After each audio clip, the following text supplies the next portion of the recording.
Yeah, it's on.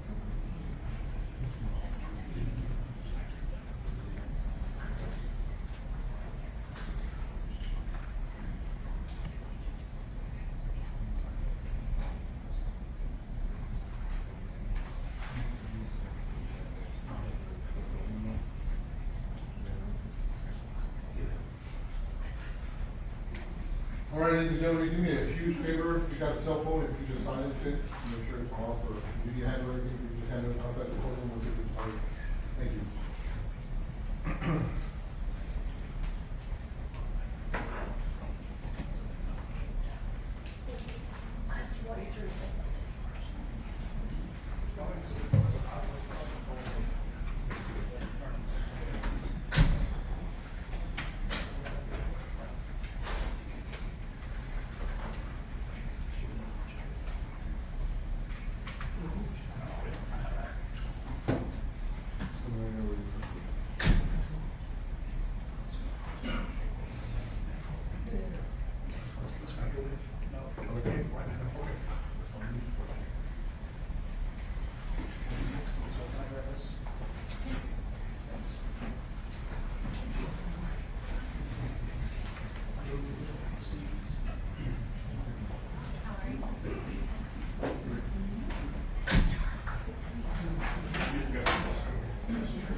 All rise.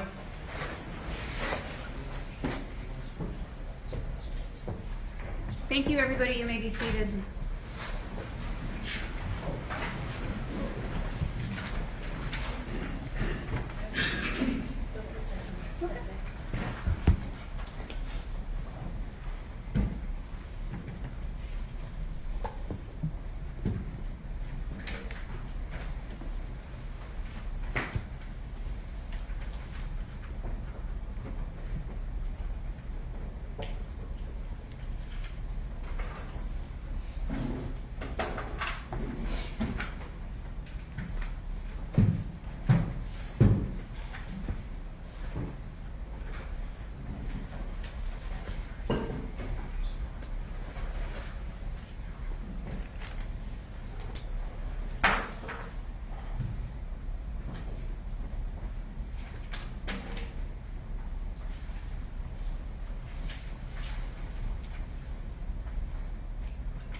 Emond Johnson, the defendant in this case? Yes, And are you familiar with the exhibits and stipulations to swear they're true and correct to the best of your knowledge? And are you familiar with the jury waiver? And has your attorney explained to you your constitutional rights? You understand them? And is it your desire to enter this plea and waive your right to jury trial? yes, Okay, you have a seat.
Court is calling 2019 CR 2397 and 2019 CR 2398, both styled the State of Texas versus Emond Johnson. Are both parties present and ready? Yes, Sharon. yes, Judge. And if both parties could please make announcements for the record, starting with the state. Nicole Farnborough for the state. Charles Munt for Robert Featherstone for Mr. Johnson. Mr. Johnson, if you could please rise. Mr. Johnson, are you the same Emond Johnson who in 2019 CR 2397 was charged by true bill of indictment for the offense of arson resulting in bodily injury, count 1, paragraphs A, B, and C, with a deadly weapon enhancement? Is that you, sir? Yes, ma'am. Are you also the same Emond Johnson who in 2019 CR 2398 was charged by true bill of indictment for the offense of murder? Yes, ma'am. Sir, both of those are first-degree felonies. They carry a range of punishment from 5 to 99 years or life in the Texas Department of Criminal Justice, with a possible fine of up to $10,000. Did you know that? Yes, ma'am. Sir, I have paperwork in front of me on both of these cases, indicating that you'd like to take a plea on these cases. You have certain rights. In both of these cases, Mr. Johnson, you have the right to a jury trial. You have the right to require the state to bring in witnesses and evidence against you and prove these cases to a jury.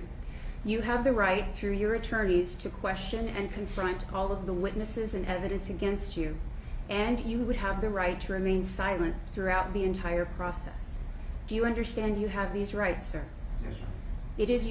Is it your intent to waive these rights today and enter a plea? Yes, ma'am. Are you a U.S. citizen, sir? Yes, ma'am. I'm still obligated to make sure you understand, if you were not a U.S. citizen, a plea on offenses such as these could affect your ability to stay in the country, result in deportation, or the denial of naturalized citizenship under federal law. Do you understand that, sir? Yes. Do you also understand, sir, that if this court did find you guilty, that would affect your rights to possess and own an ammunition and firearms under Texas state law? Yes, Your Honor. Mr. Johnson, are you satisfied with the representation you've received? Yes, ma'am. Counsel, do you have any questions as to your client's mental competency? Do not. Has he been able to show you that he has a rational understanding of the facts alleged against him in both of these cases? He has. In both of these cases, counsel, I have a discovery acknowledgement agreement. In both of these cases, are you satisfied that the state has complied with Article 3914 of the Code of Criminal Procedure? Yes, we are. I'm going to sign both of these and make them part of the court's record.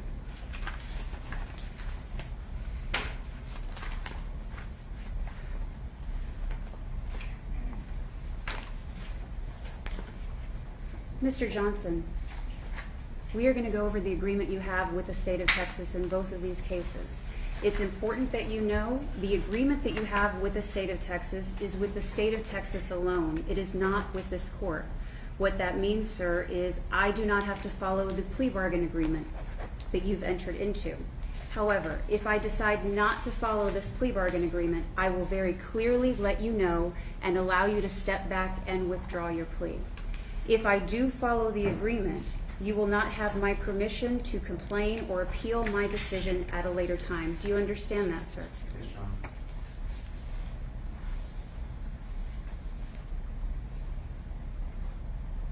In both of these cases, the agreement looks to be the same, sir. And in both of these cases, you are agreeing to as follows.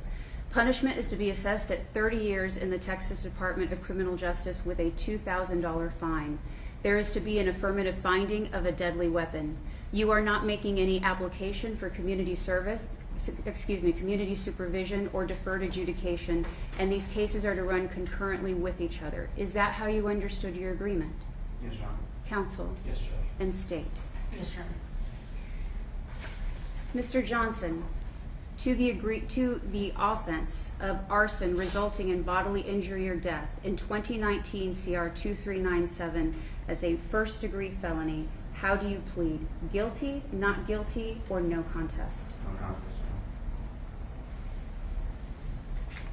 Honor. In 2019 CR 2398, to the offense of murder as a first-degree felony, how do you plead? Guilty, not guilty, or no contest? No contest. Sir, do you understand that even with your plea of no contest, if the state provides me with enough proof, I can still find you guilty? Yes, Your Honor. Do you enter into both of these pleas freely and voluntarily?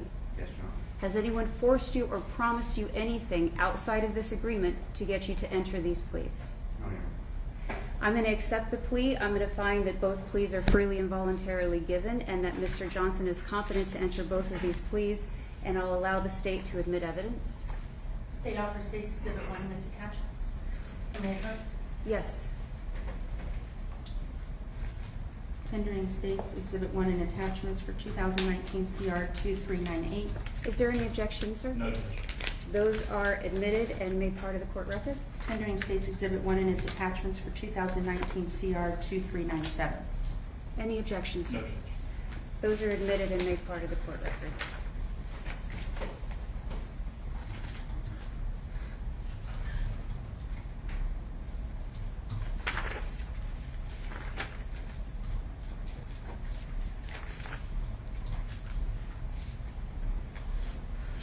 One moment, please.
In both of these cases, I do find that the evidence submitted by the state substantiates the guilt of Mr. Johnson.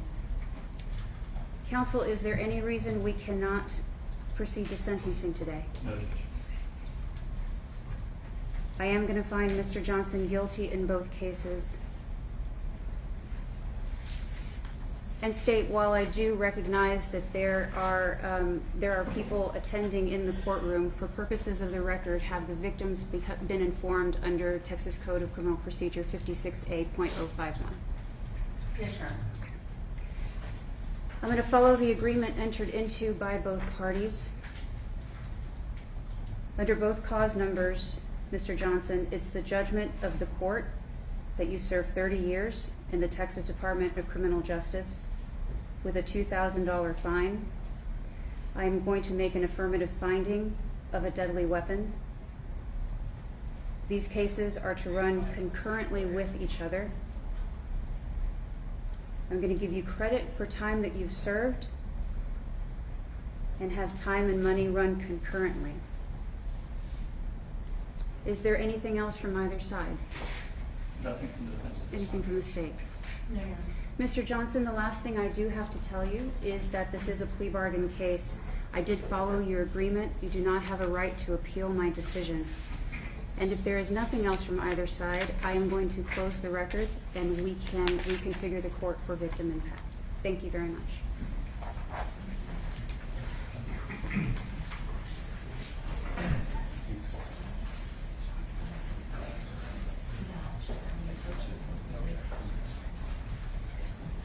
Your Honor, Yes, ma'am. we have one motion also that we want to address quickly, please. Yes, ma'am.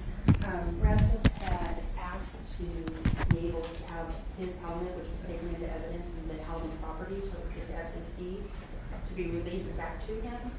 We've gotten permission from the San Antonio Fire Department to take steps towards that end, so we have a motion for you to release property. Mr. Buckley, is there any objection to the motion? No objection. We have two copies, one for the court's record and one given to the fire department here today. I'm going to go ahead and grant those motions.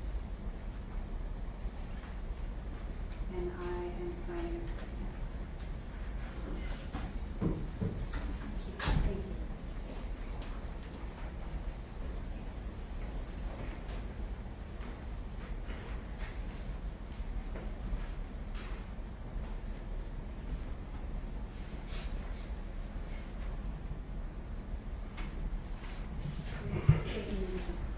Yes, sir.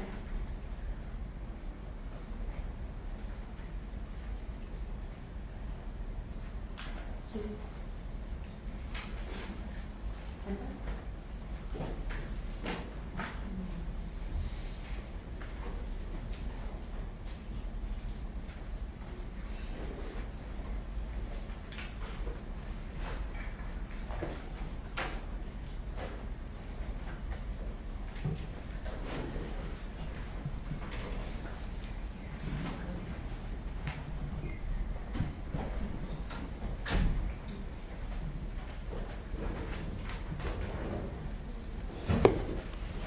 My name is Linda.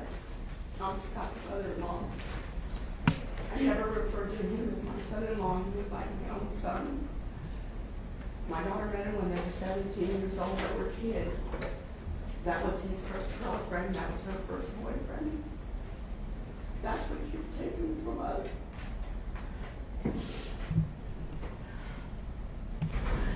The hurt that you caused between our family and the pain of watching my daughter and grandkids hurt for the rest of their lives. Imagine having his daughters getting married one day, which is the happiest day of their life, and not having their father to walk them. Imagine his son. His dad was full of life. He loved to play basketball, loved to play sports. His dad did the same thing, and now he can't have any of that either.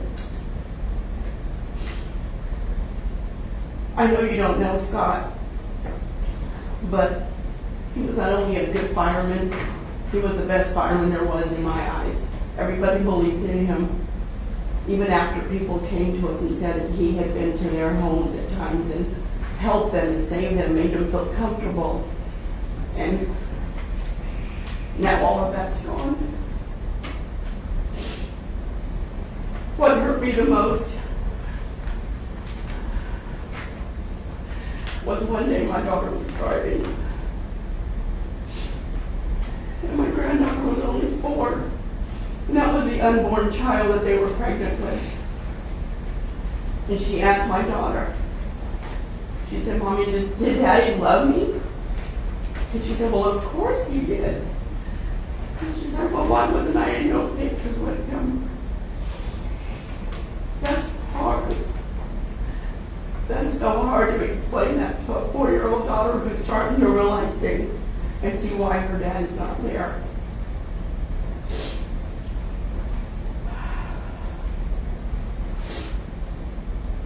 And when he married my daughter, we all accepted him like he was our own. Like I said, he wasn't just a son-in-law.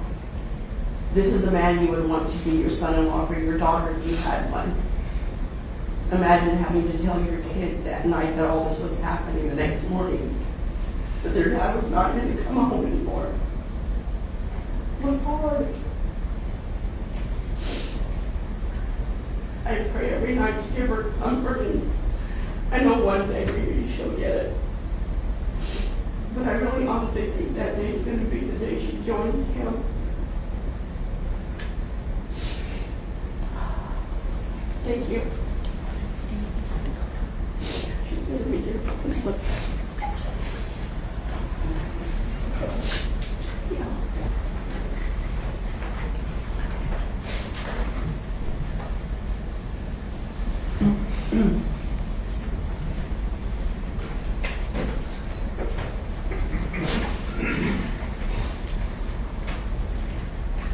Good afternoon. My name is Dakota Dean, and I am Scott Dean's daughter.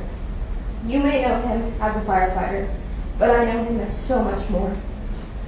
My dad was a prankster, the light even in the darkest places, my best friend, and the person who protected me and held the light up for me when things became rough. May 18th, 2017 was the day you took him from me. I was thinking he was going to come home that morning with a big smile on his face, like he normally did. But he didn't because of you. Looking at you today, I continuously ask myself why, which is a question I've been asking myself for what feels like decades. Losing him was so much more than grief. The moment I found out, it felt like the world slipped out of my hands, and suddenly I was brought into a new one. When you look at us today and see the hurt and tears in our eyes, I hope you take this time to not only reflect on your actions, but to see the person you took from us. Till this day, I still ask myself what life would be like if my dad were still here, which is a question that can no longer be answered. You took something from me, not only me, but the people around you, and now I not only have to deal with the fact that my dad will no longer be around to see me graduate college, become a mother, walk me down the aisle, and see me grow into the person I've always wanted to become, but to also deal with the fact that you're still alive and have a family to come home to, but continue to sit here and act as if you lost everything. Life is unexpected, and that is something I've learned after he passed, to treasure every moment, every day as if it was your last.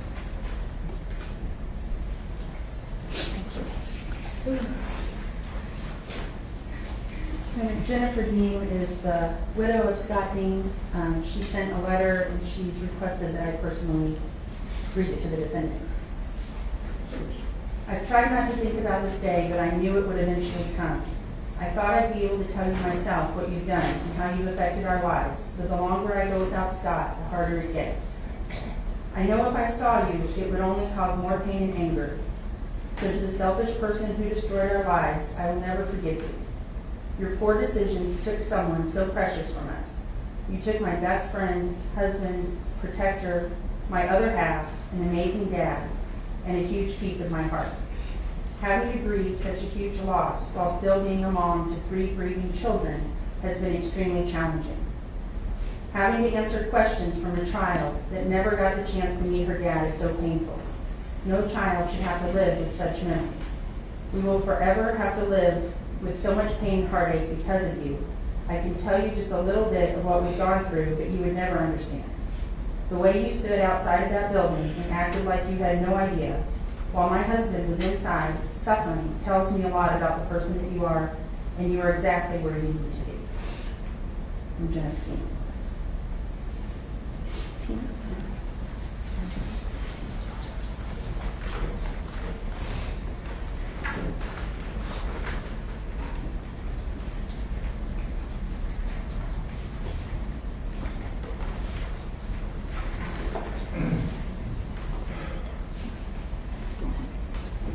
I can't tell you how many of these I have written.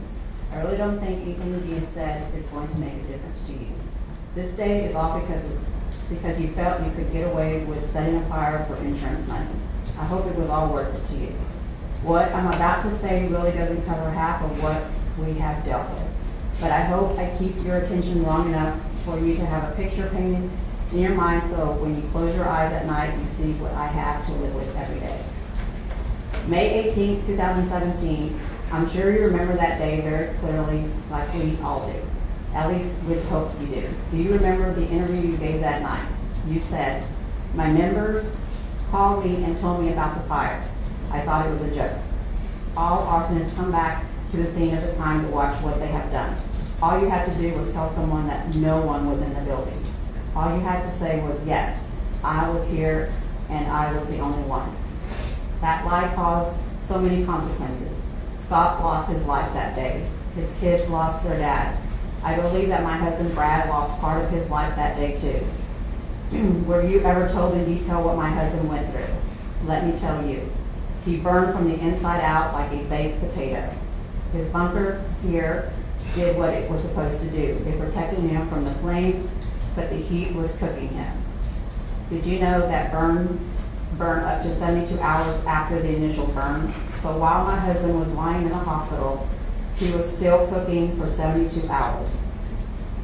They had to perform fasciotomies on him to relieve the pressure from him still cooking. What is a fasciotomy? They had to cut him down, both arms, both legs, and feet, basically filleting him like a fish. He lost most of his fingers on his right hand, lost the use of his fingers on his left hand. He now has to prance when he walks because he can't lift his feet from the loss of muscle that had to be taken out of his calves. It's like frostfoot. Do you know how hard it is to make a decision on someone's behalf and not know if it was the right one or not? Having to make the choice to have the fingers that were left to be fixed in a somewhat of a way but not look right in a way that will look right but not function. To make the choice to take somebody's leg just because the doctor thinks he will never use it again when he wakes up. It's a good thing I told the doctor that if it isn't going to kill him at the moment when he wakes up, he can let us know if it works or not. I'm glad I stood up and said no because it may have taken a long while and it may not work how it should, but he has two legs that hold him up. How does all this impact us, me? Well, let's see. For 3 months, I was at the hospital every day from 7 a.m. up until they had to kick me out. Brad's room was at 100 plus degrees every day. Burn patients can't regulate their body temperature. I wanted to be part of everything of his daily routine, from changing bandages to giving him a bath. I will never forget placing him on a metal table, the ones that have in the morgue. Wheeling him into the washroom and giving him the first bath is just something I can't explain, but something that I can never forget. That summer, I had to miss my boys' baseball games. I never missed a game before. My parents and baseball parents had to take care of my kids while I was trying to help their dad. The first few months of Brad being home was like taking care of a newborn. My kids and I had to do things for him that no child or wife should ever have to do for a grown man, and no man would want for their family. I had to wrap his burns every day, finger by finger, hand by hand, arm by arm, and leg by leg. I had to practice in the hospital before they let me take him home because it had to be done in a timely manner. I have to cut my husband's food sometimes. What man wants to ask their wife to cut their food? Having to ask him day in, day out, what can I help you with? We learn every day what he is able to do and not do. We have learned a new normal I had to quit my job, become his caretaker. I was missing more work than actually being there. Before COVID, he was having 2 to 3 surgeries a year. Each time he has surgery, they have to reburn him so the skin can stretch and give him better range of motion. Most nights I have to hear him moan and groan because he is in so much pain or he is having a nightmare. I cry myself to sleep because I know I can't help him. I see the way people stare at him. I will never be able to close my eyes and not unsee things I see in the hospital. It is forever burned into my brain. I have a constant reminder every day when I see my husband's scars. I have learned to love him more every single day. I hope that every day that you are thankful for all the things you have done. You may be behind bars for the next 30 years, but you still have all your digits to use, your feet to walk on, and your skin that hasn't been burned off. To be able to close your eyes at night and not have pain, or to relieve that nightmare that will relive every day.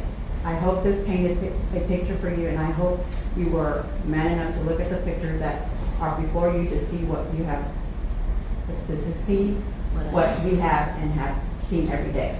I will leave you with this. I forgive you, but I can't ever forget.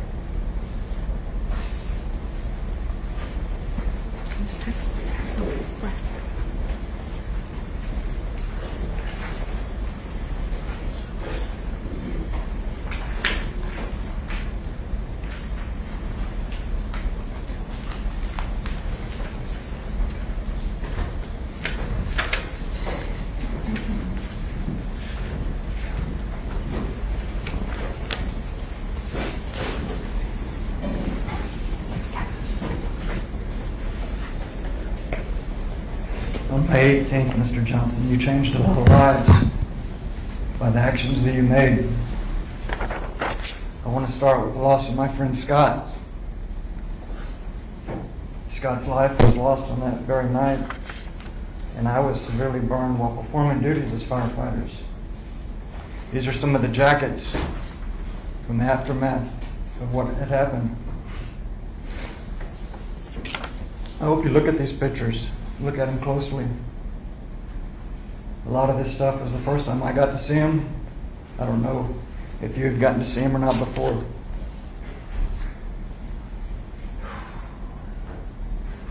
I was put in the burn ICU for over 2 months before I could get up and do a step-down unit for another month. Then for another 2 years, I had to go to BAMC rehab for 5 days a week, or twice a day, 5 times a week. Before my discharge, I had undergone more than 2 dozen surgeries, and I'm still having more to this day. Thank God I was unable to remember the first month of my burns and the pain that I was in, but my wife and kids will not. Again, I want you to look at some of these pictures of me during the 2nd month. Look at them hard. This is what my wife and kids had to look at for months and months. I am thankful that I am still alive myself, but I have been severely disabled now. I have multiple missing fingers. The ones I do have are mostly frozen in place. I have drop foot in both feet. I'm unable to do the majority of things that I enjoyed doing prior to being burned. I used to coach both of my kids' baseball teams. I was very involved in their 4-H, which are kids raised animals, which I am unable to help like I wanted to anymore. My kids had to grow up a lot sooner than they should have. They had to take on tasks that a father should be doing. I can't walk long distances without the use of braces on my legs. And I had to retire from the fire department early. And I'm unable to work anymore in my dream job. You see, being a firefighter was all I ever wanted to be growing up. My father was a firefighter, as well as about 11 of my close cousins and other kinfolk were all SAFD. I was able to fight fire with my father before he retired. And I was really hoping to get the same chance with my boys when they got old enough. Well, this year, my oldest should be starting the fire academy next month, hopefully. And I will not be able to fulfill that dream with him. So with that being said, I want you to look at these next few photos closely. This is a picture of Scott. Scott was a friend of mine. Our kids went to the same school.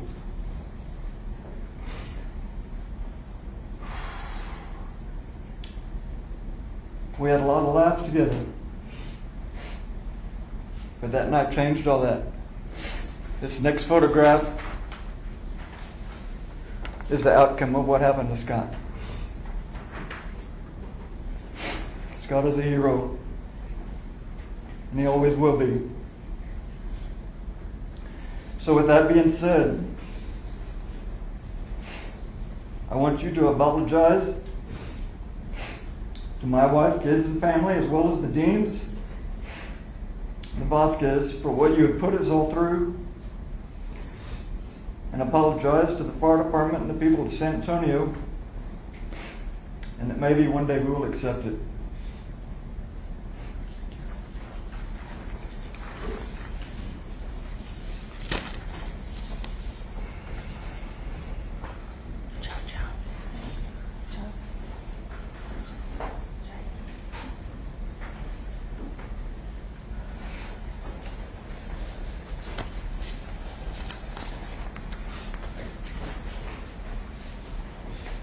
Judge, thank you for allowing us to voice in your courtroom. District Attorney Gonzalez, Prosecutor Thornbrook, thank you for your relentless pursuit of justice. Finally, San Antonio firefighters, thank you for granting me the privilege and honor of speaking on your behalf.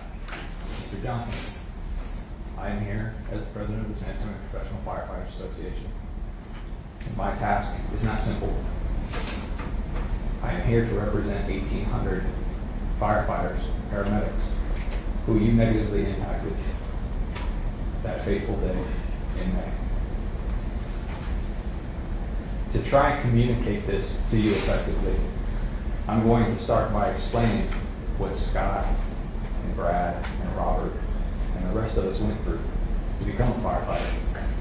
See, Scott, and I'll use Scott as the example here, he was trained to not accept failure as an outcome, because that's the expectation of our community. All San Antonio firefighters are trained not to accept failure as an outcome. So on that night, when Scott and Brad and the rest of our teams responded to your gym to a fire set by you intentionally, they were committed to ensuring that not only your clients, but you yourself were not present. They put your life ahead of their own. In a device that you devised intentionally. We live our lives by a code, by a standard in the San Antonio Fire Department. And it includes words like service, community, loyalty, respect, courage, duty. What you don't know about Scott, and I was speaking to Ms. Dean, Scott's mom, out in the hallway. She told me something I had no idea. Didn't know you used to play basketball with Scotty. Is that true?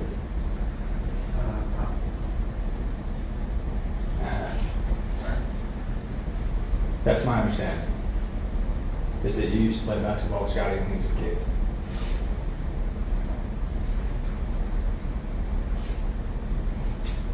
Scotty was truly one of our best. I know this because I had the privilege of being part of the training cadre during his drill school. I know how he was trained.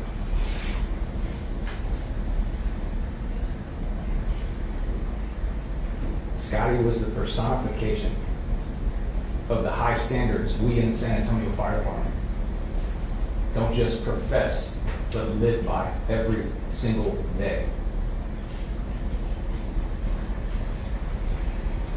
Neither Scott nor my sister and brother firefighters, paramedics, have ever failed to answer the call to duty. And on that day, they faithfully, courageously, and fearlessly made entry into your gym to execute a hasty search ahead of fire attack.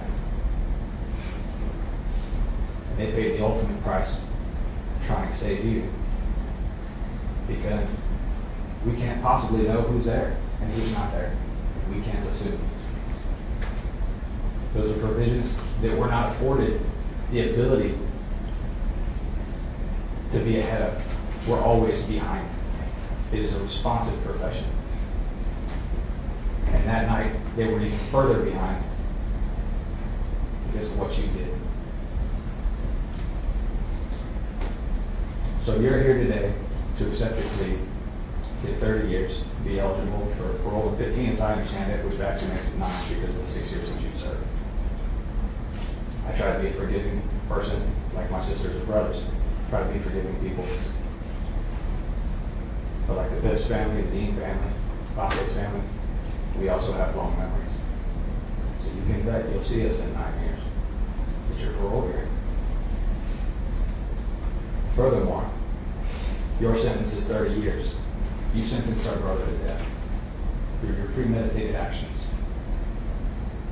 And not one day goes by that the men and women of the San Antonio Fire Department don't think about Scott Dean.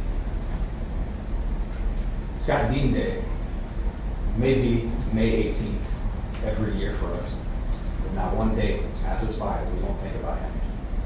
I hope that resonates with you, Mr. Johnson. I hope you feel the gravity of what you've done. Thank you, Judge.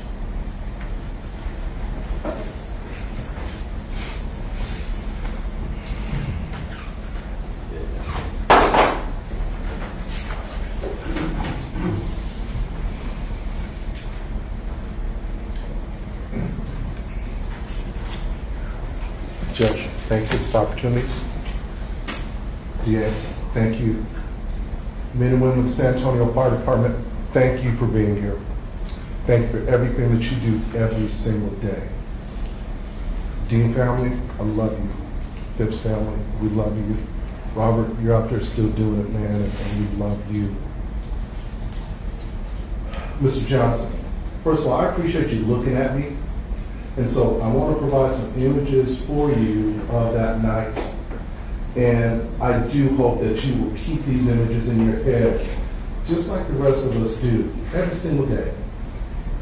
Our members go out, they take care of people on the worst days of their life. We provide comfort, we save them, we're compassionate, we do all of that. That's the expectation of this community. So at 9/12, on the 19th, Ladder Engine 35 responded to that incident. That captain is sitting right there. They responded to the Spartan Gym, 6700 Ingram. There was smoke in the Spartan Gym. I used to be a fire captain. If I pull up and I see cars in that parking lot, guess what? Man, somebody's in there working out late, they're cleaning up, they're paying the bills, they're in there. They were coming to save you. They were coming in there to save you because we thought that you were there. They went into some of the worst smoke and heat and fire conditions I've ever seen in my career. Shortly after getting in there, they had to have a mayday. And they're fighting for their lives to get out. When I arrived, one of the images I want you to take is I arrived, we had 2 people lost, trapped in that fire, 24-mile-an-hour winds. I see them bringing Brad out. Brad is blacker than this chair. And he is fighting to get off of that stretcher and go back in there and get Scott. I see them putting him in the medic unit. I had no idea whether he was going to live or he was going to die. He was horrifically burned. I grabbed this captain, who's one of the finest captains in this fire department, and he wanted to go back in. I had a couple hundred firefighters that would have risked suicidal conditions that night to go in and save our brother. And I told Captain Silva, I said, you know what? Whatever happens tonight, you're a good captain. I didn't know what the outcome was going to be. Shortly thereafter that, we lost Robert Vasquez coming in to save Scott and Brad. And thank God we got him out and he's back at work and he was released that night. We fought that fire for a couple of hours. We had to go defensive. It broke my heart, my spirit, not to be able to get one of mine out. That has never happened in the history of this department since 1891. We have never lost a firefighter in a building and we had to go defensive. It was a huge defeat for us. So, when we finally got the fire out, we went in and we found Scott. What they didn't say, Scott was a physical fitness dude. He was a CrossFitter. Scott died on a stack of kettlebells. Scott was on a stack of kettlebells when we found him. As we brought him out in front of the brave men and women that fought that fire, you stood in a parking lot and you claimed to be the victim to the media. As we are bringing our beloved, our bright star of this organization out, you played the victim. So we got Scott out. On that Monday, I saw video of you. I saw video of you walking behind the strip mall, claiming to look for homeless, but you're looking for cameras. Fortunately enough for us, on one camera that was there, you didn't find it. So the night of the fire, I saw you walk up there. I saw you walk up there and something light and the smoke emitted out right afterwards. So I've often wondered, and this is going to give me some semblance of closure for me, why did you not at that time say, hey, you know what? Man, I burned this building up. I made a huge mistake. I took the life of this firefighter. I orphaned his children. You didn't have the courage to admit that you made a mistake and come forward then. But then my arson squad, we trailed you. We followed you. And you went on with life like nothing ever affected you. And I really can't understand that. So I'm going to leave you with another image. And so these images that I'm leaving with you, I'll carry them until the day I die. So Jennifer was 6 months pregnant. Scott's body was unrecognizable. And Jennifer wanted to see Scott's body. And I'm sorry, family, I love you. He needs to understand this. Jennifer wanted to see his body. And she was so mad at me because I was preventing that, but she was 6 months pregnant. I didn't want to cause any trauma to that unborn child. So I went to the house and I took Scott's wallet and I took his ring. His wallet was the only thing that was recognizable on his body. And it had rested up against his hip, so one side was unburned. There was a Dallas Cowboys star on one side, the other side was completely black. And I took a blanket and I laid there, laid it on Jennifer's lap, 6 months pregnant. I sit on the floor with her and I pull the things out of his wallet. Driver's license melted, a couple other IDs, but the receipt for the wedding ring that he bought her,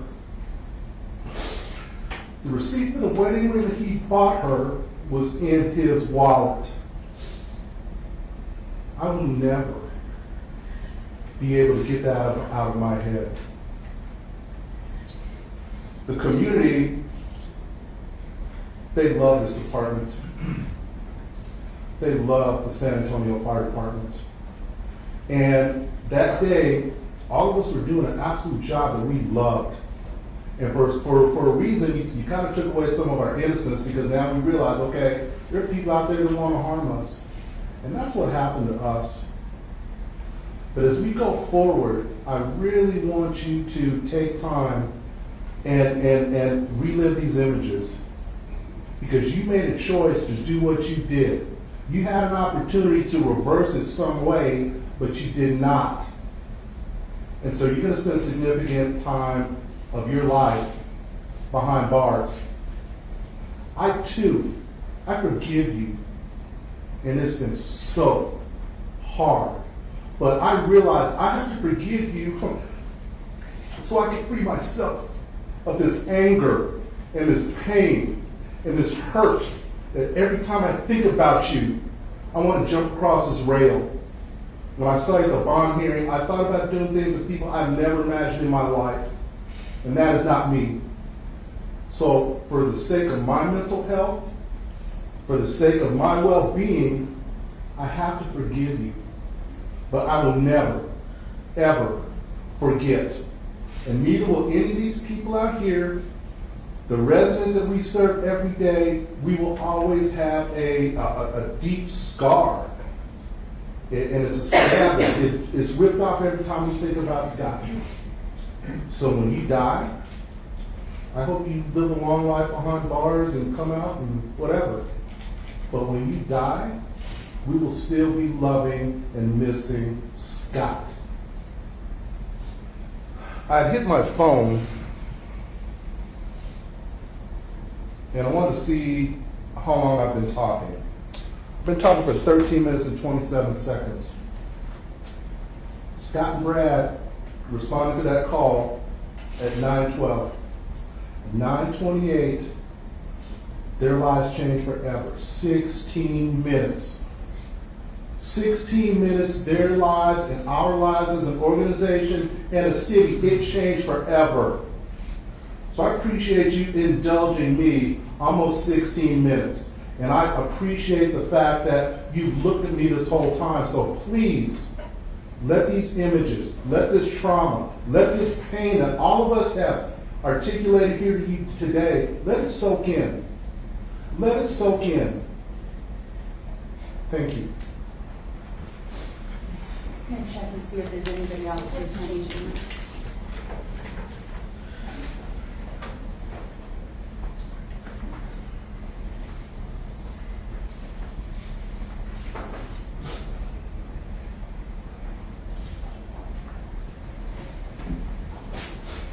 That concludes our victim attack.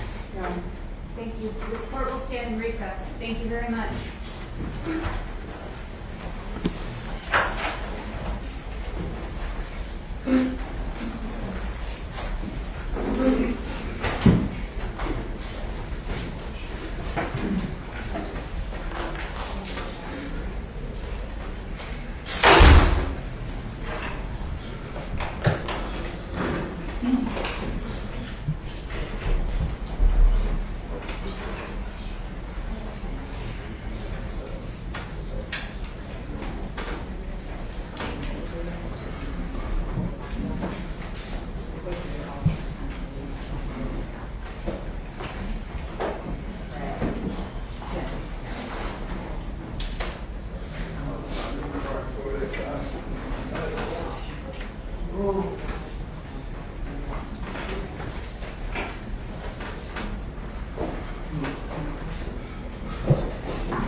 You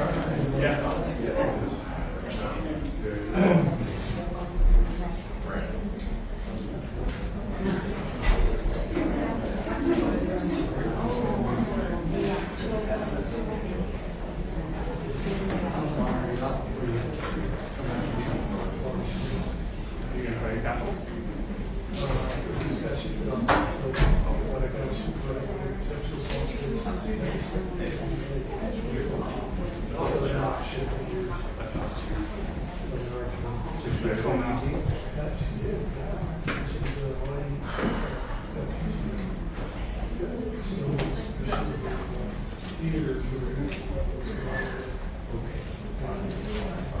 Was this yours? No. I think it lives here. Yes, I think it is yours, right? We'll give it a moment. There's plenty of time at some point or another. Right here recently. Nicely done. It was a good result for everyone.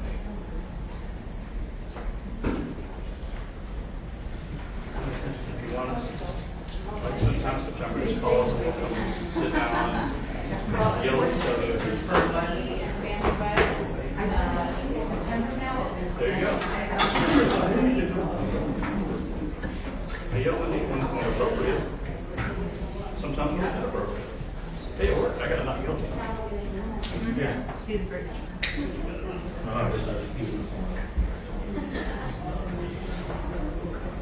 Yeah. Good job. I know you.